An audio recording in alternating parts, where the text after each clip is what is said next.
Hi, everyone. I'm Mami Oyamada. I'm a David C. Pollock Scholar this year.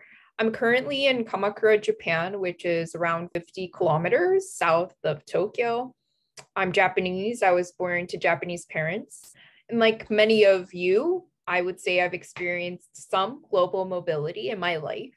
A core part of my life, I would say, and what's impacted who I am would be my childhood in the United States. So due to my father's job transfer, my family and I moved to the United States when I was 4 years old, and we lived there for 10 years in two different places. So the first 4 years, we lived outside of Detroit, Michigan, and the next 6 years outside of Nashville, Tennessee in the South.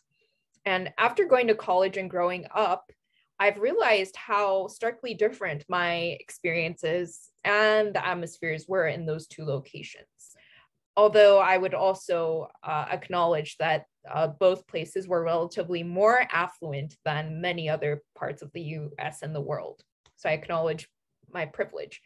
At the same time, there were differences. And so, for example, politics, Detroit was very liberal, whereas in Tennessee, where I was, very conservative. Also, in terms of the people there, people in Detroit came from all across the world. Where I was near Nashville, Tennessee, predominantly white with some minorities. So that's reminded me how even if it's within one country, depending on that specific location, our experiences can differ quite a lot. Personally, I also transitioned from the United States to Japan after living there for 10 years in the US. Enrolling in a Japanese school in Japan for the first time when I was 14 was a huge challenge and a transition in and of itself.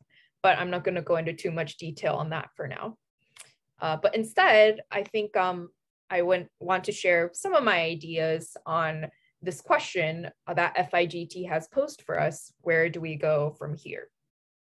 I think it's so important that we acknowledge the very difficult times we're continuing to face right now. A lot of it having to do, of course, with the ongoing coronavirus pandemic. Of course, some of us are experiencing more trauma, more devastation than others. I would say that I've personally been struggling to maintain a sense of hope, sometimes sense of purpose. But at the same time, I also think that I've been relatively privileged in the sense that I've been able to maintain some sense of stability with a job, a home to go home to, resources to continue my graduate studies amidst the pandemic. Something that I've realized, though, when I think about my life, also about the larger world, is that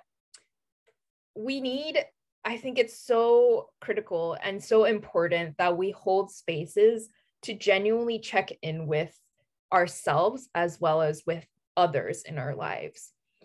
And what I mean by that is, I think actually oftentimes it's about simply reaching out to a friend, a colleague, a client, an acquaintance, and checking in with them. How's your life going? How's school this week? Tell me about it. And it is in exchanging our life stories that we recognize ourselves and others.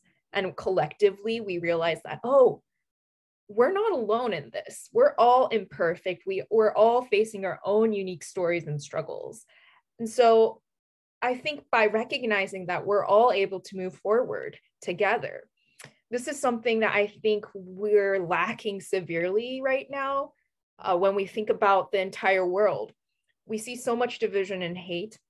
It's not like they randomly sprung up amidst the pandemic, but it's becoming more prominent, I think. And so I hope that we can continue to sustain these kinds of spaces and avenues to share our life stories. I look forward to hearing some of your life stories as well. So that's it for now.